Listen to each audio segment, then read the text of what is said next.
Hi folks, welcome back to the channel. Today's video is quite short, it's a little midweeker as well. I've been asked by Colin from Colin's Caravan Capers. He's thrown a bit of a challenge down to me and he said, come on Phil, admit all your cock-ups that you've made. You know, we make these videos and we make them look perfect, but how many mistakes have we made since we've been caravanning? So today I'm going to confess all and I'm going to share with you my cock-ups since owning a caravan.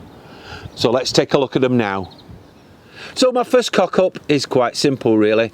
We purchased this new in 2018. We picked it up from the dealers. I hitched it up, not a problem. They even helped me check to make sure it was safe. And off I went on my first towing experience. We got to our site and I dropped the jockey wheel. I did everything that I had remembered. And then I jumped in the car after removing the tow ball from the caravan. And I drove off, and as I drove off I heard an almighty bang. I thought, what the hell have I done now? A brand new caravan, oh god. Anyway, I looked and I'd left the breakaway cable attached to the tow ball, which went with an almighty crack and a bang. So we got the caravan set up, which took hours because it was new, and then we had to then go and find a local caravan dealers to get a replacement breakaway cable.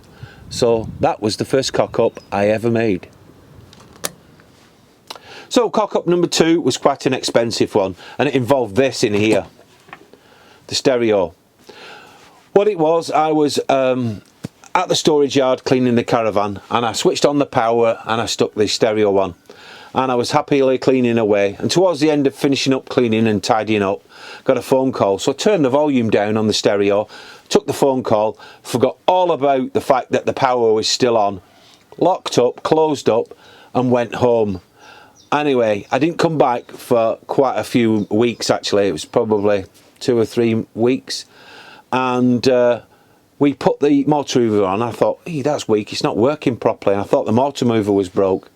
Anyway, we got to site, we actually at Love to Stay, and we realised that the battery was completely dead.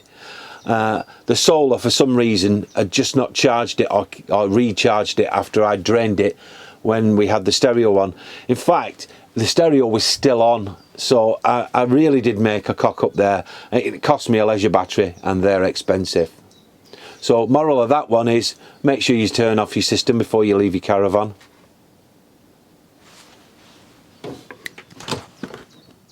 So cock-up number 3, this one I can't really blame myself and I can't really blame Juliet. It was one of us, shall we say.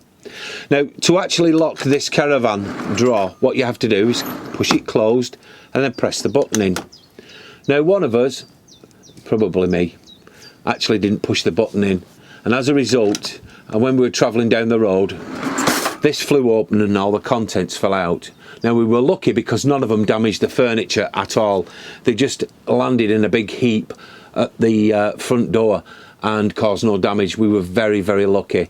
But I always now make sure that this drawer is closed, and we go round and check all the other drawers as well. So the next cock-up was down to me again, and that was here. You've seen these 2 holders here. Well, they weren't there originally.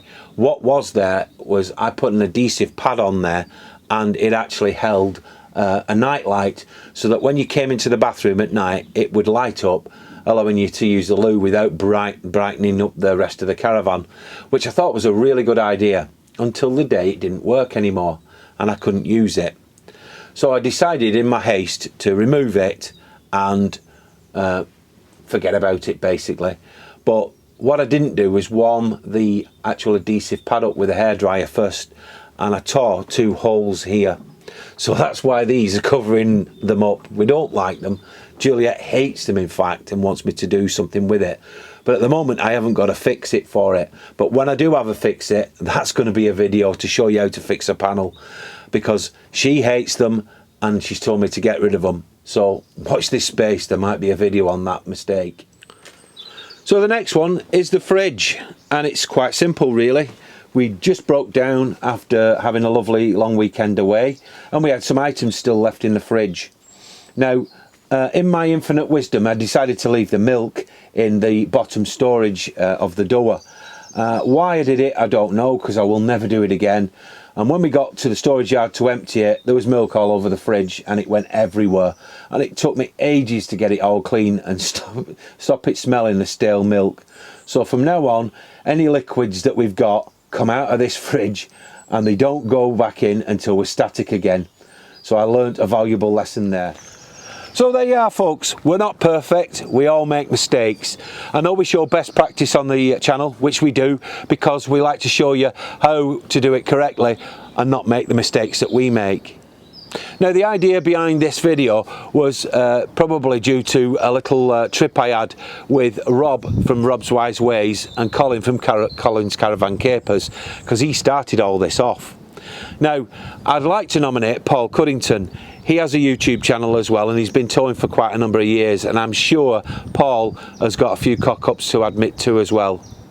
Well, thank you very much for watching. I do hope you'll join us again real soon. Oh, and put your cock-ups in the comments below. Bye for now.